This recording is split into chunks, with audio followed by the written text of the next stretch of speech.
Yolanda Fenollar, bon dia, benvinguda.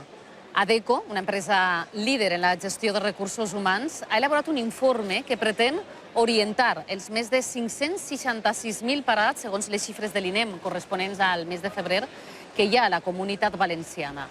Podem dir que, tot i el negre panorama que es presenta en aquests moments per a molts, hi ha una esperança? Efectivament, així és.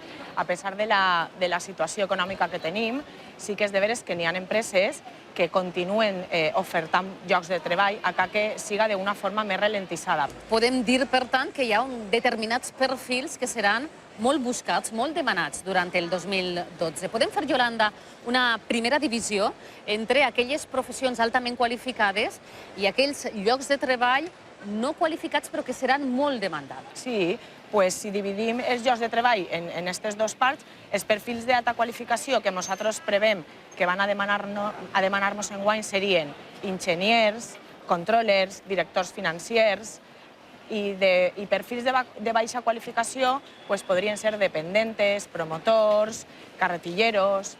Hi ha determinats perfils que no requereixen, per tant, ni d'una experiència prèvia. Sí, per exemple, els cambrers, el sector de l'hostaleria, que és un sector estrella sobretot en la part d'ací de Llevant, i són perfils que se van a demandar, o bé cambrers o bé pinxes de cuina, i no necessiten a priori experiència prèvia.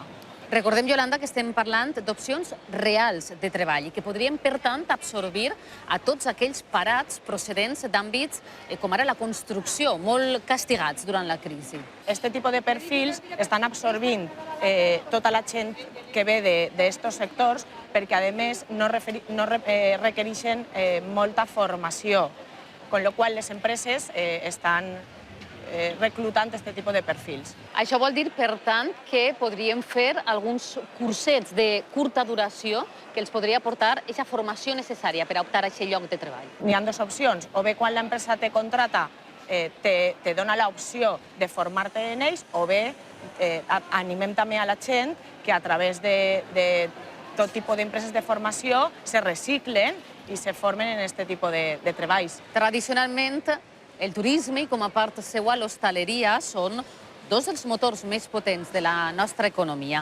Aquesta és una de les poques activitats que ni s'ha estancat ni ha retrocedit des de començament d'any.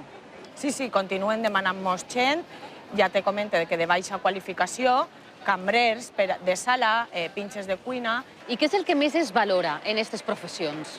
Dins dels perfils de baixa qualificació, un aspecte que ara està per damunt del currículum vitae i que es valora molt és aquesta vocació de servici, aquesta atenció al client demanant i buscant sempre l'excel·lència en el servici i l'oferir-li aquest poquet més que antes no se tenia tant en compte. Yolanda, què esteu fent des d'Adecco per a ajudar, orientar a totes aquelles persones que avui en dia estan sense feina? Estem oferint tallers d'empleo des de les nostres oficines en tota Espanya de forma gratuïta en l'objectiu d'ensenyar a aquestes persones a elaborar un bon currículum i a buscar feina manejant-se per tots els puestos.